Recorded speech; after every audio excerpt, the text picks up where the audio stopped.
Good evening, and welcome to another episode. Tonight's our third episode, titled Trio of Terror. I'm presenting a few toys tonight, some of them from the TV series from the 1960s into the early 70s, called Dark Shadows. Johnny Depp starred in the feature film, Tim Burton's version of Dark Shadows. This is primarily about Dark Shadows, the Jonathan Fred Barnabas Collins. Here we have two model kits of Barnabas Collins and Quentin Collins, who was the werewolf. Now, some people may remember one of the biggest things in Dark Shadows, one of the most sought after items, is Josette's music box. And it's, believe me, very sought after, and it's a beautiful piece.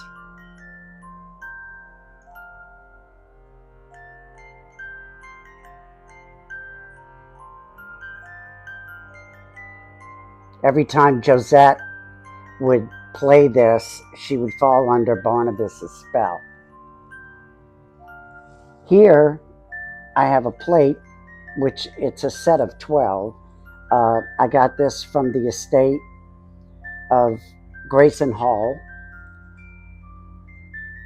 This one is the cake plate, and it has a French saying on the plate, and translated, it says, "Proverbs and military does not make the monk." Maybe that was some kind of World War II code word, like John has a long mustache, the chair is against the wall. I don't know. I honestly don't know what it meant. And here, I have a set of the 12-inch figures. This one is Quentin Collins. Actually, this one is autographed by David Selby. I also have his book, Out of the Shadows, which I had gotten autographed when I met him. And this is him, and they have the werewolf head and his head and all the different other pieces that come with it. And here we have Barnabas, who actually, it has, a few different heads with him. When he aged, there was one episode where he turned really old. Dr. Hoffman screwed up one of the experiments and ended up aging him pretty quickly, I must say. And it comes with his cane and his Iverson cloak. And these are pretty sought after too. I also have a very sought after piece. This is the Dark Shadows cookbook. This came out in 1970. It has a lot of different recipes from the cast, everything from cocktails to entrees, and really good recipes, believe it or not. Grayson Hall, who played Dr. Hoffman, has a fantastic spaghetti sauce in here, among other things, beef Wellington, baked chicken. David Selby, who played Quentin Collins, had a wonderful recipe for an old-fashioned. I was impressed. For back in the 70s, his mixing method was pretty good, like today's mixing method of the old-fashioned. At one time, muddling the fruit was a big thing. Now it's not so much. Mostly just the zest from the orange peel and the black cherries. I'm enjoying a nice cup of tea out of my Dark Shadows cup. Delicious. And this is the book. It's called In and Out of the Shadows, not Out of the Shadows, In and Out of the Shadows. And I got David Selby to autograph it for me. A very nice guy. I met him. And tying in all this, this is a little BMI Pictures that released the DVD set and other things. It has a cute little snow globe, Dark Shadow snow globe of Collinwood, and it plays Quentin's theme.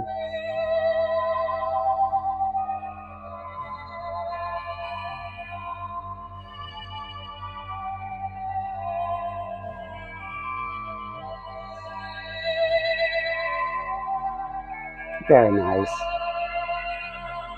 And uh, and of course, we can't forget the wolf head cane with the ruby eyes. Very sought after, and it's an original. And this over here came from the set, that candelabra with the original candles, the blue candles. Um, this did not come from the set. It's a replica of the telephone that David Collins used when Quentin Collins first made his appearance on the set of Dark Shadows. He started as a ghost, and David Collins used to communicate him with a phone like that.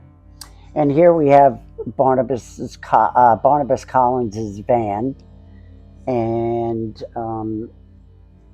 I have something else that's interesting, because I want to bring up another character. I was supposed to have a special guest tonight.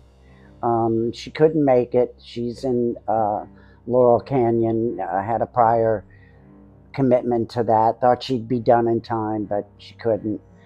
Missy McCobb was supposed to make an appearance. She's also going to be working on a film called Escape from the Honey Island Swamp.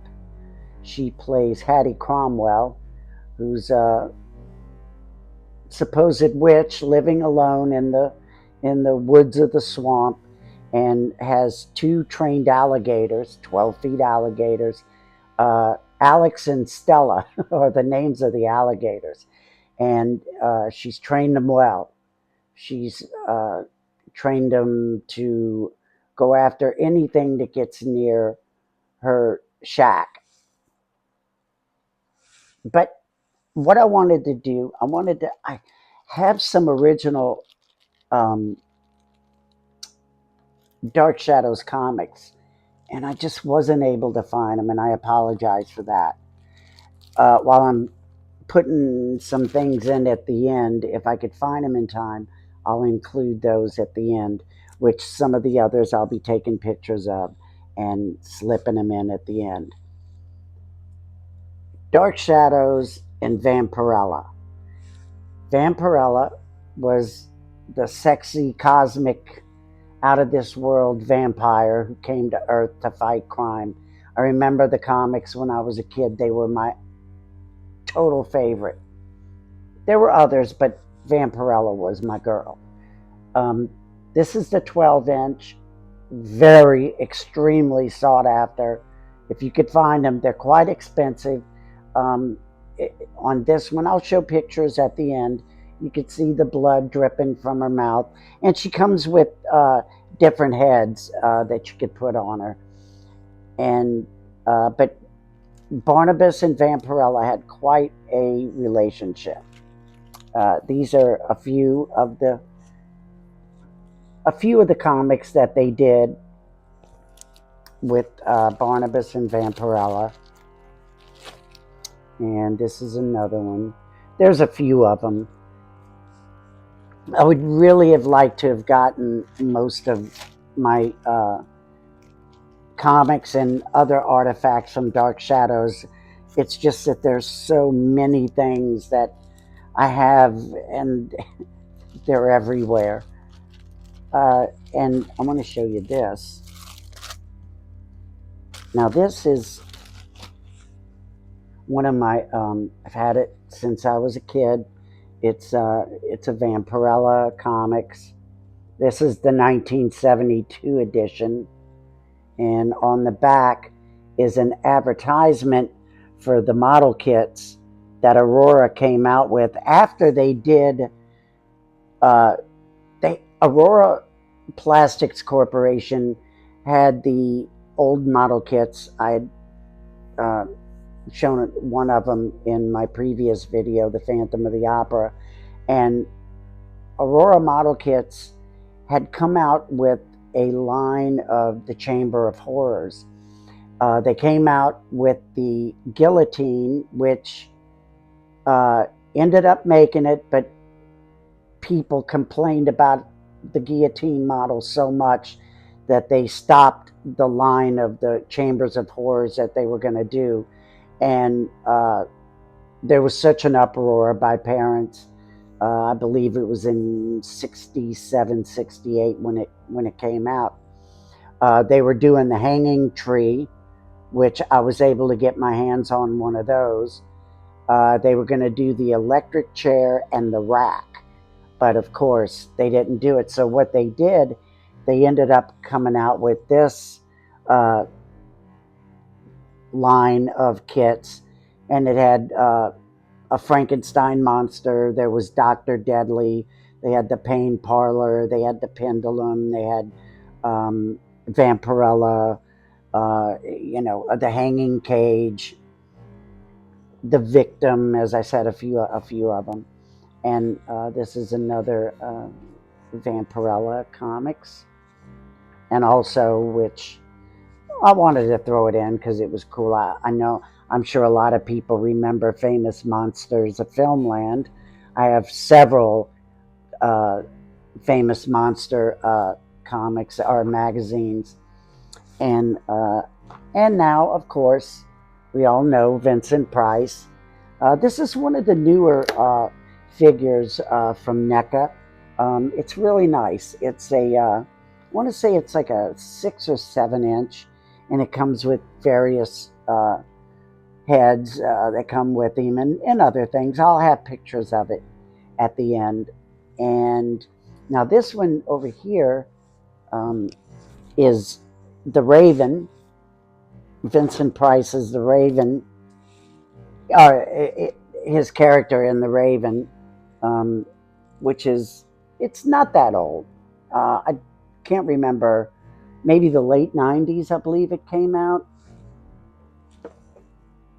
And Vincent Price, was known for his cooking. He had actually this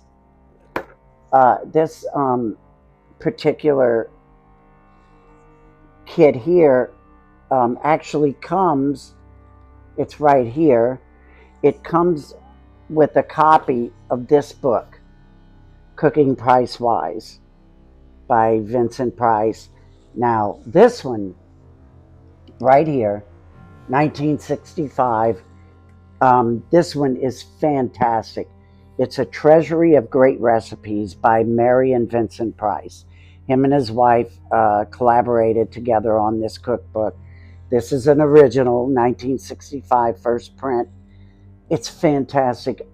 Amazing recipes in this one. Everything you could imagine, from the basic to the best of gourmet dishes. What I liked about this one, and like I said, it came out in 1965, and what I like about this book is it has copies of menus from a lot of the famous restaurants from around the world. Portugal, Italy, England, France, everywhere. And the United States, Sardi's in New York, Antoine's in New Orleans. And I was looking at the Antoine's, and the copy of the menus, they still have those prices from 1965.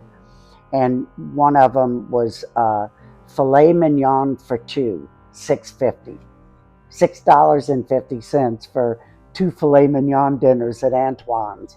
Won't see that again. It's a fantastic book. I've seen a few of these online. My son-in-law, when I showed him the book, he totally fell in love with it. So I had definitely seen, not first print. You might find first print, they're going to be about 500-600, but you might be able to find second and third print if they have third print. I know they have a second print. Might be able to pick it up for a couple $100, maybe even cheaper if it's, you know, on a bid. And but you know, again, as I had mentioned before about, you know, the toys, it's a wonderful thing to do, especially if you're painting models and things like that. Now this one is a little a 6-inch version of Vampirella. This candelabra here was used on the set, as I said, with the candles itself. And it's a fun thing. You know, it's, as I had mentioned before in previous videos, that, you know, even now as an adult, there's such a kick to work on, whether you're painting a model, whether you're out there collecting, whether you're treasure hunting. It's a great thing, and it's just fun.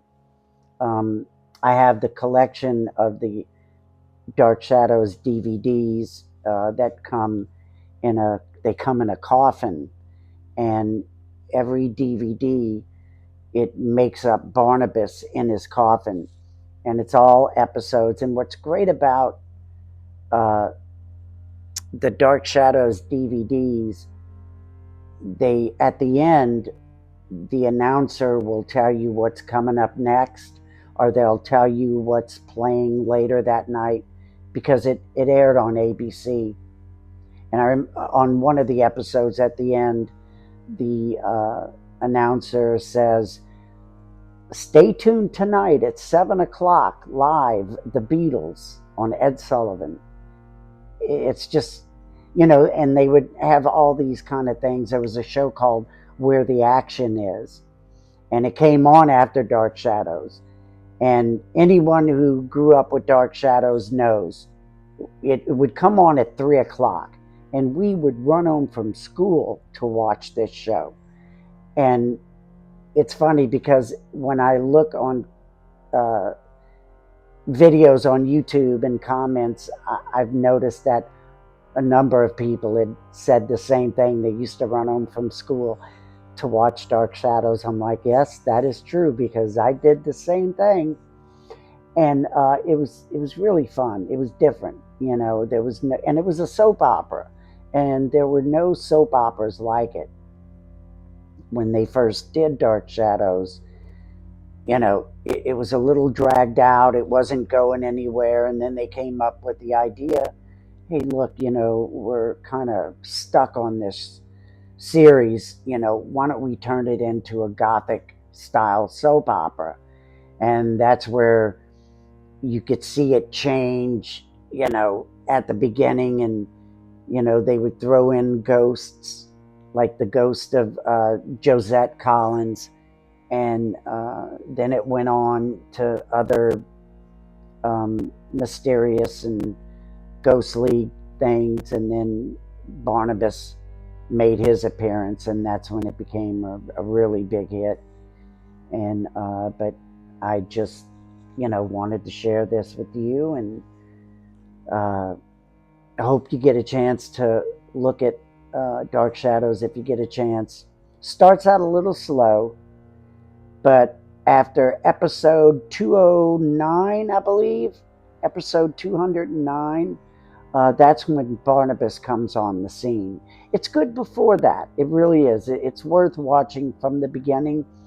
But Barnabas comes on the scene, I believe, in episode 209 or 210. And it's just great. And then I remember, you know, when it went from black and white to color, it was fun. Those days were fun. And so many good shows out back then. You know, Batman and the Addams Family, the Munsters, Lost in Space, Johnny Quest. Yeah, I mean, the best time for TV shows. The FBI, Hawaii Five-O, Gilligan's Island, so I Dream of Jeannie. Oh, the headaches I used to get, if you know what I mean. As a kid, I'm sure many young boys had headaches or eye aches from trying to peer into Jeannie's outfit, but that's another story. So, thank you again for watching, and if you don't mind, hit like and subscribe, and I'll be coming out with some more videos. I have a ton of things that I want to introduce to everyone, and I hope you enjoy these little presentations, and I hope you know, if you are a collector, keep on collecting. If you're not a collector and you're, you know, maybe want to do it, you won't regret it. It's so much fun.